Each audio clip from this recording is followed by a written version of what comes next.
and in continuing coverage of the one-year anniversary of the January 6th Capitol riot.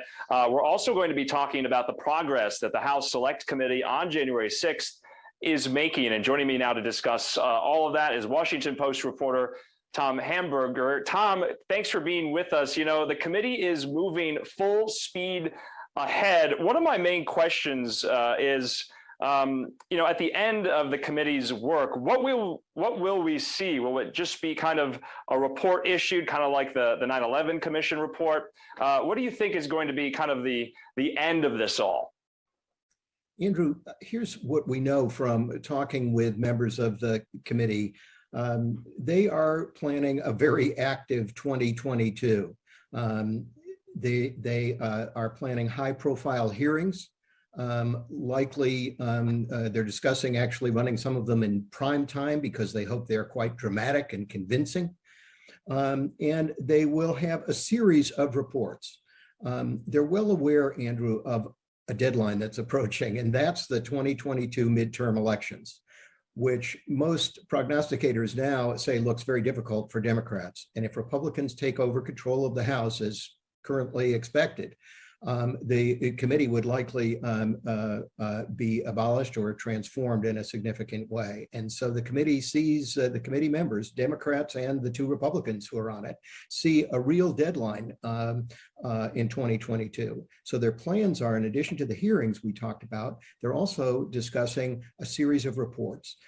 Maybe a couple of interim reports and then a final report that they want to get out. And I think they're aware that they need to do it well ahead of the November elections. Otherwise, it will look, and they will be charged, as they already have by Republicans, as being a sort of partisan-oriented group trying to score points against Donald Trump and his allies in advance of the midterms. Yeah, you know, and Tom, one of the interesting aspects of this committee is that current members of the House are caught kind of in the crosshairs. And I'm talking about Congressman Scott Perry, the Republican from Pennsylvania, and Congressman Jim Jordan, the Republican from Ohio. That's unprecedented. It is, and it's going to be, Andrew, it's going to be one of the dramatic tests going forward. Perry has made it very clear that he does not plan to cooperate or talk with the committee and honor and respond to its request for an interview. And Jim Jordan has indicated the same. I said in a Fox News interview, he has real doubts about the committee and where it's headed. We talked with the chairman of the committee, Democrat Benny Thompson, and asked some about this. He said only that if they don't cooperate, the committee will consider what other resources it can use, and that he suggested it's already being discussed by legal counsel of the committee. So it's possible in this year we will see something else that would be very, very unusual, which is an actual subpoena issued by a House committee for the participation, for the testimony of another member of the House. It's not clear that that's going to happen. It would be very controversial, but it is being discussed. And Tom, you know, we've already seen kind of the huge headache for the committee and very high profile non-compliance with some of these subpoenas, including with most prominently former White House senior advisor Steve Bannon and of course former White House chief of staff Mark Meadows. But to many of the other kind of former White House aides, former campaign aides of the Trump campaign, they have voluntarily complied and provided information to the committee. Isn't that right? Well, what we hear from the committee staff and lawyers and the chair and vice chair and their comments about this is that while some very prominent people, Steve Bannon, whom you mentioned, Mark Meadows, Jeffrey Clark, who was a Justice Department official who has so far suggested he may not cooperate, that despite those high profile cases, what they tell us is that they have had hundreds, as 300 plus people who have participated voluntarily and have offered information. So at least the way the committee describes it, the general impression that might be created by these very high profile cases, Mark Meadows and Steve Bannon, does not reflect the norm. And that in fact, other members, others on the White House staff or formerly worked on the White House staff have been cooperating. And I want to talk about two kind of other major battles that are brewing for the committee themselves. Do you think the chair, Benny Thompson, will request any testimony from former Vice President Mike Pence? Does your reporting suggest that? And then after that question, I want to talk about what could happen with former President Trump as well and the committee. Good. Thanks, Andrew. Yes, the committee has been focused from the beginning, from its start, a little over 6 months ago, on Vice President Pence, learning about what they describe as the pressure campaign on the vice president to act as was suggested on January 6th of last year, and either delay or halt the certification of electoral votes. As we all know, the vice president chose not to do that. But the campaign to press him to do it has been a topic of very strong interest. And I believe on one of your competing networks, Chairman Thompson said maybe yesterday that he hoped Vice President Pence would voluntarily appear before the committee and participate in a hearing or provide testimony. We don't know the answer to that yet, and it has not reached that stage where there are formal requests, but it certainly is a topic of keen interest to the committee. And Tom, a lot of people have been talking, especially this week, about the former president's role in all of this, and the terms criminal referral have been popping up a little bit. In your view, in your reporting, is that a possible likelihood that former President Trump could be issued a criminal referral for his culpability on January 6th? Andrew, we reported recently an interview we did less than a week ago with Chairman Thompson, in which he described active discussion or consideration of a possible criminal referral that could include the former President Donald Trump and could include others who may have violated the law. He suggested that it is a matter of discussion, and he said it's the next sort of significant area for us to consider. So yes, it's very much on the agenda. Vice Chair Liz Cheney also spoke about or hinted at a specific legal concern, which is whether the President Trump in some way obstructed Congress from its constitutionally mandated task of counting electoral votes. So it's clear that the chair and the vice chair are at least thinking about this. It would be not a significant legal move, Andrew, to refer to the Justice Department. A referral from a congressional committee has very little legal weight, but it would be politically explosive, as you can imagine, and would put enormous pressure, I would think, on Attorney General Merrick Garland. Indeed, and of course, this dovetails with another battle that is playing out as well at the level of the Supreme Court, and that, of course, is the committee's desire to access records from the Trump White House, specifically on the day of January 6th, from the National Archives. Former President Trump and his lawyers have done everything in their power to block this. And so we await what the Supreme Court will do. Now, depending on the timing, which we do not know when they are going to take this up, that will present a hurdle to the committee. Yes, one of the things the committee is aware of, and I think some of those who are engaging in battle with them are aware of it too, is the idea of running out the clock. So in the contempt case of Steve Bannon, for example, at least one of the suggested dates for the beginning of a trial is not until July. And we all know how legal proceedings can work. That could mean they may never, during 2022, force Bannon. And if Mark Meadows follows the same route, if they decide to bring a criminal charge against Mark Meadows, that's not yet decided.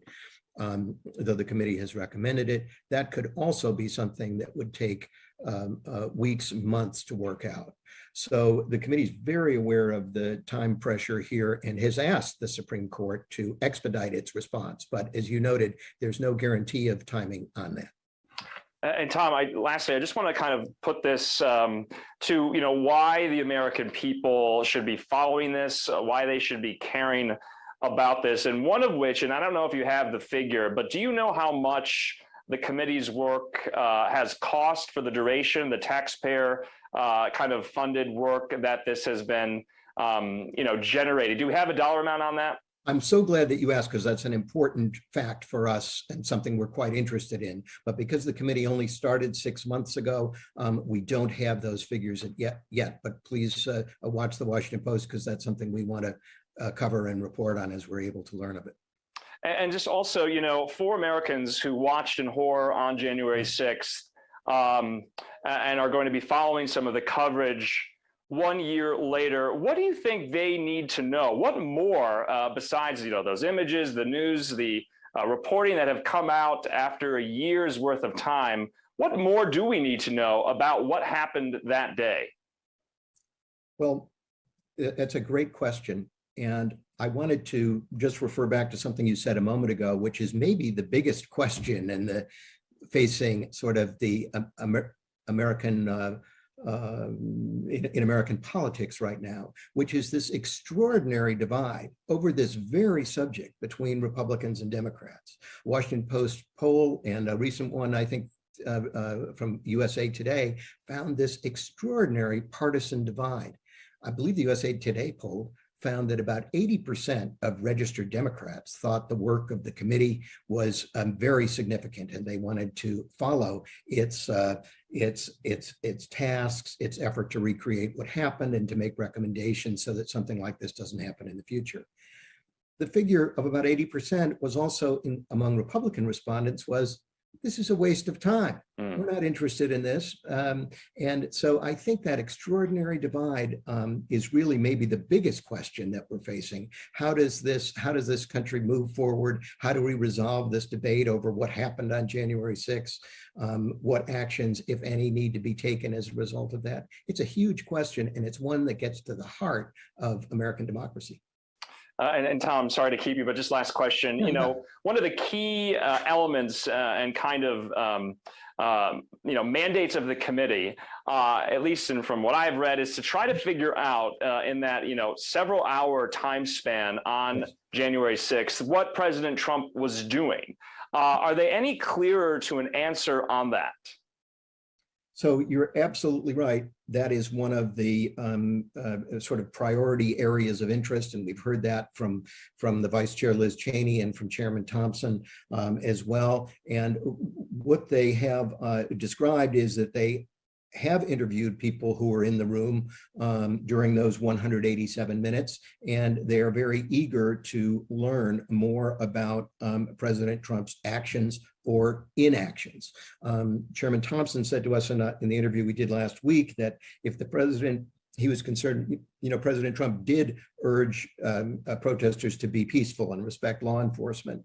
But in Thompson and Cheney's view, he needed to urge his supporters to go home as things became violent and destructive. And he waited some time to do that. And that waiting period is a matter of concern. And Thompson said to us, a question we have to ask is, does this amount to dereliction of duty? All right, Tom Hamburger from the Washington Post. We appreciate your reporting and your time. Thank you. Good to be with you.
You're watching Live Now from Fox. I'm Daytona Everett. I'm joined now by Jessica Levinson, our election law expert. Jessica, it's been a year since January 6th. This has been a long year in a lot of ways, and we're taking a look back on everything that's happened since. It has been a long year in a lot of ways when we think about the pandemic, when we think about the election, when we think about where we still are in terms of our feelings about the election, and when we think about the fact that there are still ongoing prosecutions of people involved in January 6th, and there's an ongoing House Select Committee investigation. Yeah, the whole point of taking a look back at all this is to remember what type of day that was, a historic day for everyone who was watching it, the sights and the sounds that happened on Capitol Hill, inside of the rotunda, inside of the House floor and the Senate floor. This was monumental, and it's having lasting impact to even now today. And we have another election right around the corner. What type of lasting impact, I guess I should say, did this leave on the future for America? It's such a good question. And I feel like in some ways I've said this with respect to other issues, but we don't know if this is a really monumentous blip or if it's a turning point. So there is a possibility, I think, that January 6th was not an isolated incident and that we see a version of, not something that looks exactly like it, but maybe a version of January 6th again. And maybe it's not quite as violent, and maybe it happens on the state level with respect to election administration officials.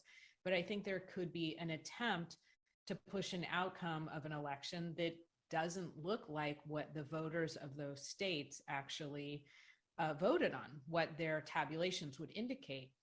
Now, on the other hand, we could see this country say, look, we're going to fight about the issues, we're going to fight on policy agendas, but we are not going to go back to another January 6th, where we have Capitol police officers who are in danger, and in fact, people who lost their lives on that day.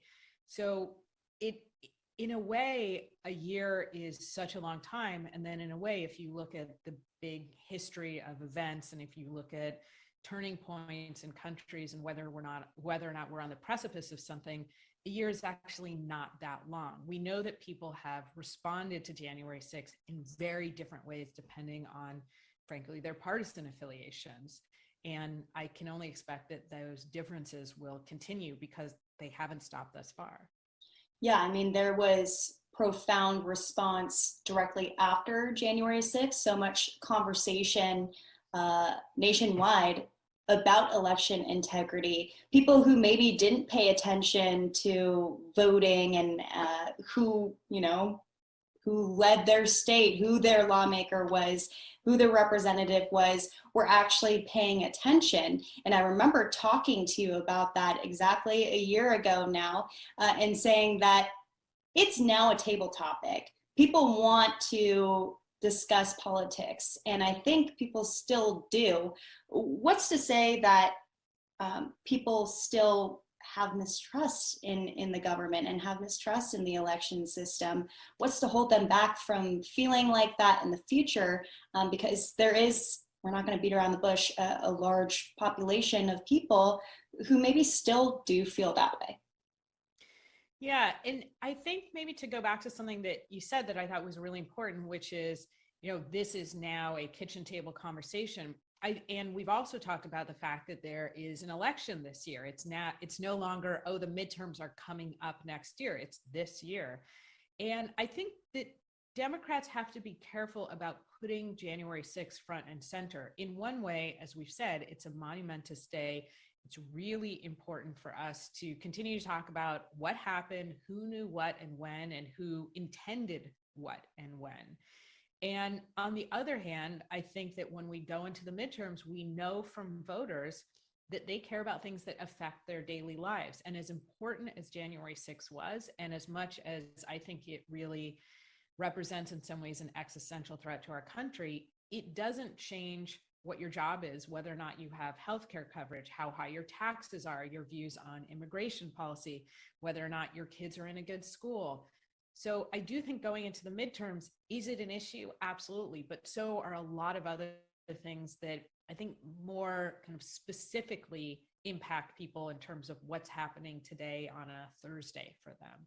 Now, in terms of trust in the process, we've seen that trust in our government really ebbs and flows. And even before January 6th was hitting a low point. I mean, it was in fact former President Trump who was saying we can't trust the election.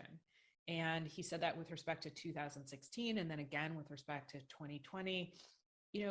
On the state level, there are new laws that are being proposed. And in blue states, those are largely laws that make it easier to vote. And I think that in blue states, Democratic voters will feel more kind of support of the process given those laws that make it easier to vote. For instance, I'm talking to you from California. We're now a universal vote by mail state because the governor said, let's make it as easy as possible to vote. And we've seen from other states that there's no perceptible increase in fraud.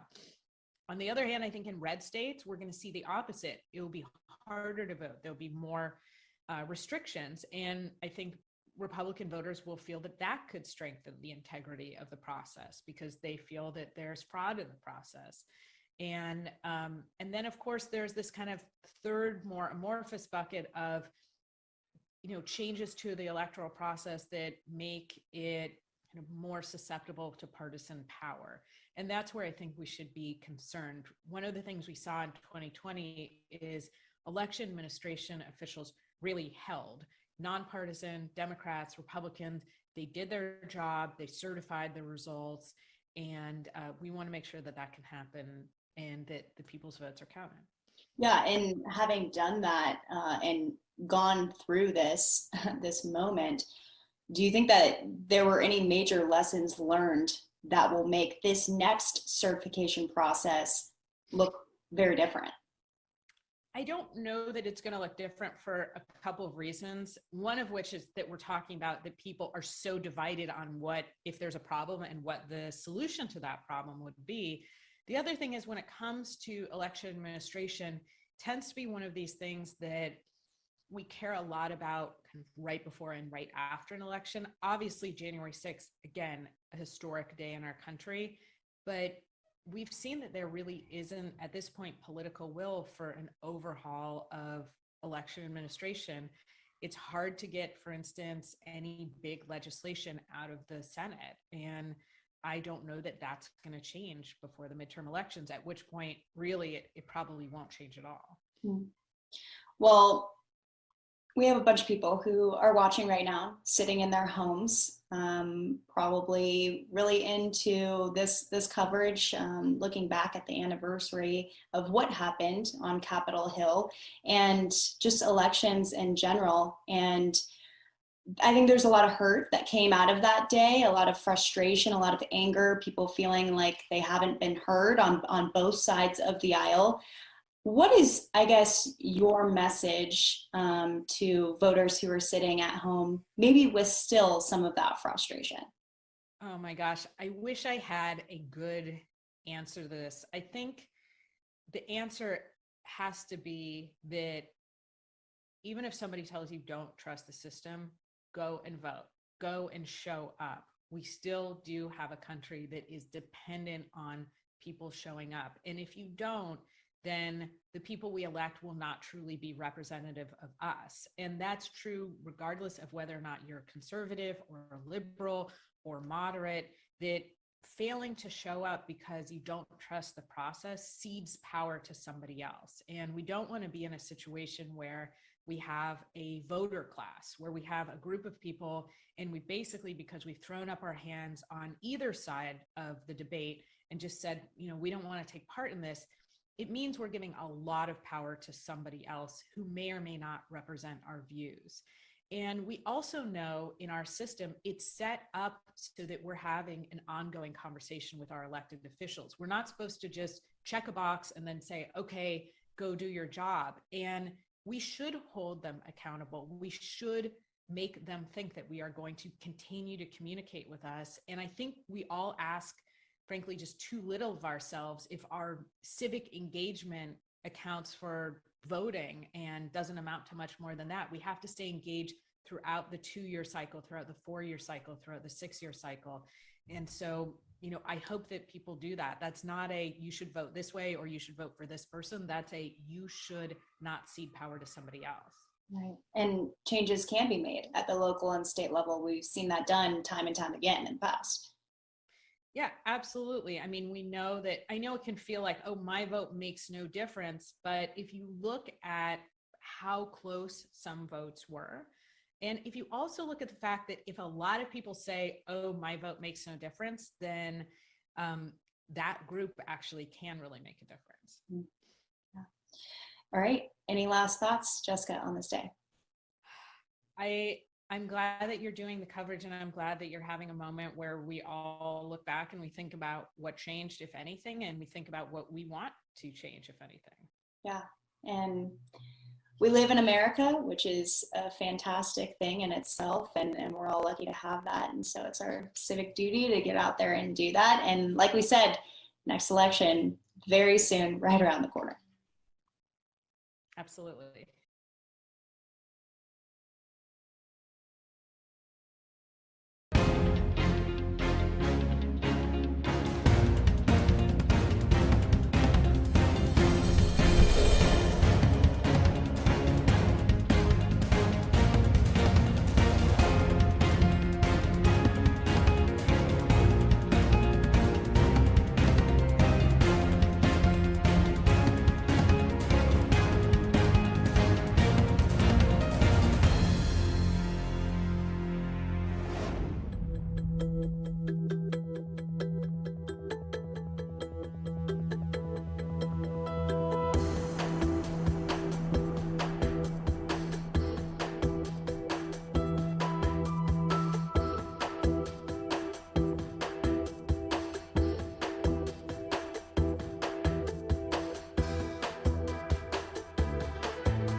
Of course, is the 1-year anniversary since the January 6th Capitol insurrection, and we'll be speaking with so many stakeholders who were there that day, who were involved that day. But right now, we want to bring into the conversation Washington Post political reporter Amber Phillips. Amber, good to speak with you tonight, and thank you for being with us.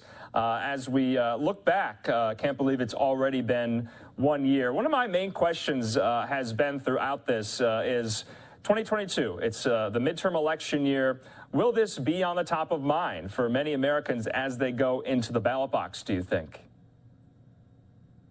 It's a question I have too. And so far, it's still early, right? The midterm elections are in November, so a little bit of ways.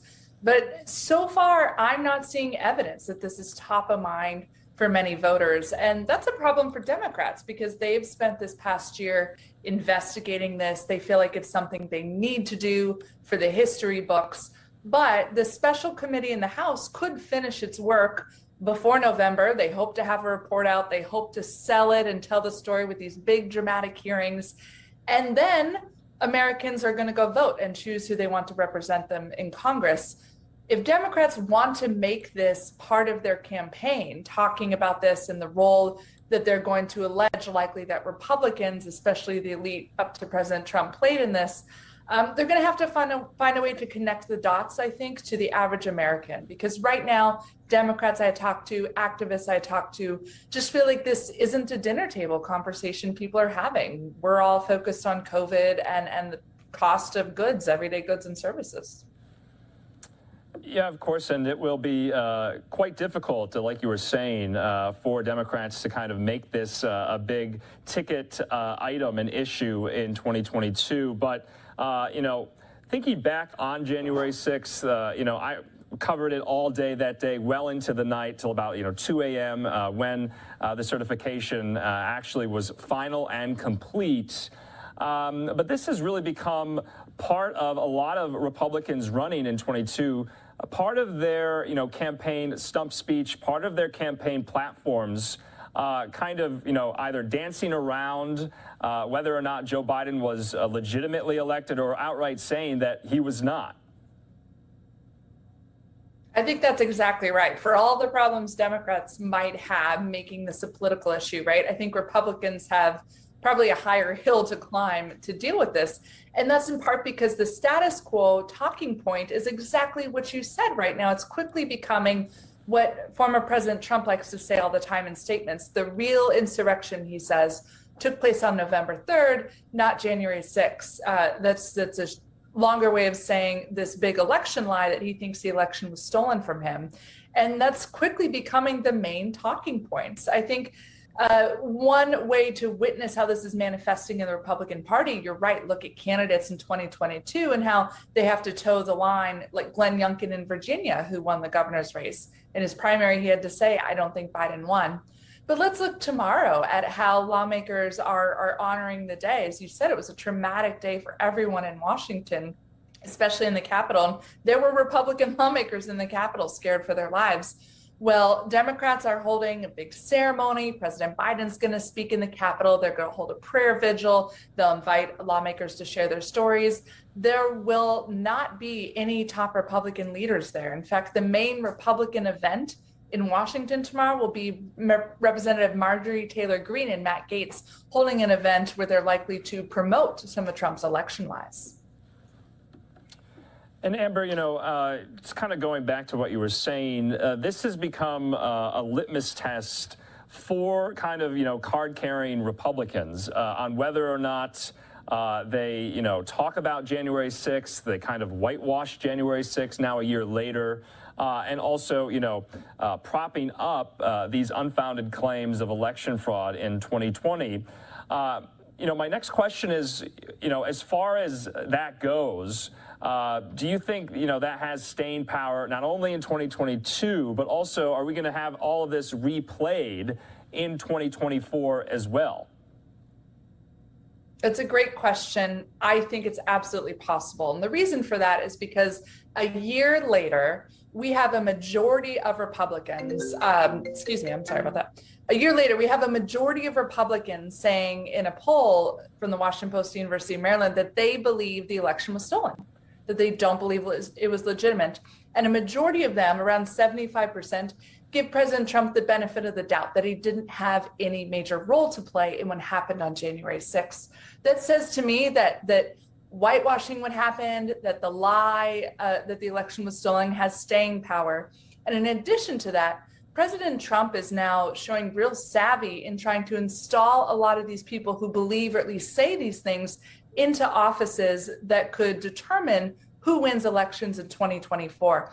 I've talked with Republican candidates for Secretary of State in states like Nevada, Wisconsin, and Georgia. And some of them tell me, yeah, people close to the Trump campaign called me up. I was an election denier in 2020, and they said, why don't you run for Secretary of State? And here they are, potentially being in positions that could perpetuate some of these conversations for the Republican Party in a way that certainly makes Republican leaders here in Washington feel very uncomfortable about the direction the party's going. Yeah, and I think that brings up a good point because, it was a year ago, but it's still so resonant in a lot, especially of these political lives and careers of people that, want to seek higher office.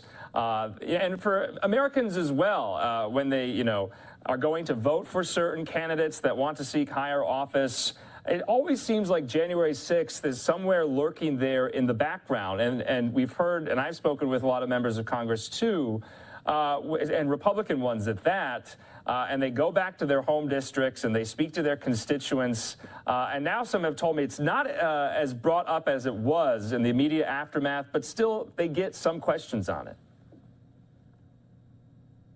Right, exactly. And that is the playing field that Democrats want to be on coming in 2022, is they want every voter. I've talked to Democrats today, specifically people propping up attorney general candidates in states. And they're the ones who sue essentially to prevent these election lies from trying to overturn popular votes.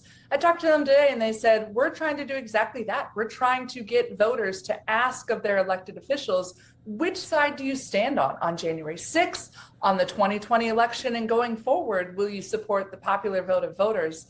It's could be very difficult for the Republican Party. A number of candidates who feel like they need to toe, this very, very strong line that President Trump has laid down, which is the election was stolen. There's absolutely no gray area in between, to answer questions like that.